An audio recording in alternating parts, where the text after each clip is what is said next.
আমরা নাইকো চুক্তির দিকে তাকাই, সেই নাইকো চুক্তির থেকে বের হয়ে আসতে এই দেশকে একদম আন্তর্জাতিক প্ল্যাটফর্ম পর্যন্ত যেতে হয়েছে, এবং এগুলো বের হয়ে আসার প্রক্রিয়াও কিন্তু অনেক বেশি ব্যয়বহুল।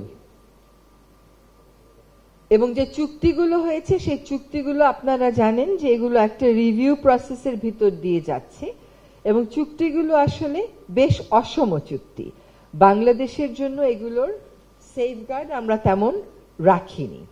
আর প্রকল্পগুলো যেহেতু বাস্তবায়িত হয়ে গেছে, এখন ওই প্রকল্পগুলোর ঋণের বোঝাও আমাদেরকে টানতে হচ্ছে, ওই প্রকল্পগুলোকে বসিয়ে বসিয়ে টাকা দিতে হচ্ছে, একই সাথে আবার আমাদের উপর একটা চাপ আছে ট্রানজিশনের দিকে যাওয়ার। এই সবগুলো সমন্বয় করে একটা কংক্রিট প্ল্যান উপস্থাপন করা অসম্ভব না, কিন্তু বিষয়টা সহজ না। যতটুকুন বুঝলাম যে আমাদের এনার্জি সেক্টরে অ্যাক্সেসিবিলিটি একটা বড় বিষয়। এনার্জি অ্যাক্সেসিবল করার জন্য কতগুলো পপুলার মুভ নেওয়া হয়েছিল থ্রু রিনিউয়েবল, কিন্তু সেগুলো নানান কারণে, পলিসির কারণে বলেন, লো কোয়ালিটির কারণে বলেন, কমিউনিটি ট্রু ইনভলভমেন্ট না থাকার কারণে বলেন, সেগুলো মুখ থুবড়ে পড়েছে।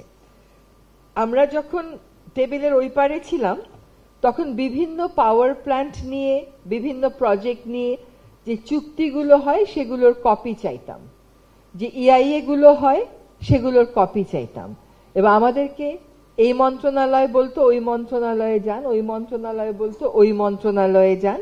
আমরা কোনোদিনও কিন্তু ওগুলোর কপি পেতাম না। এখন আমার দপ্তরে আমি পরিবেশ অধিদপ্তরকে বলে দিয়েছি যে পাওয়ার প্ল্যান্ট সংক্রান্ত যত ইআইএ আছে সবগুলো আমাদের ওয়েবসাইটে দিয়ে দিতে, এবং এগুলো কেউ আবেদন করলে বিভিন্ন মন্ত্রণালয়, যে পাওয়ার ডিভিশনে যান, এনার্জি মিনিস্ট্রির কাছে যান, এগুলো না বলতে। কারণ ইআইএর রিপোর্ট তো আমার কাছে জমা দেয়া হয় এবং তার বেসিসেই আমি ক্লিয়ারেন্স দিই, তো আমার কাছে কপি থাকলে ওটা আমি দিব না কেন।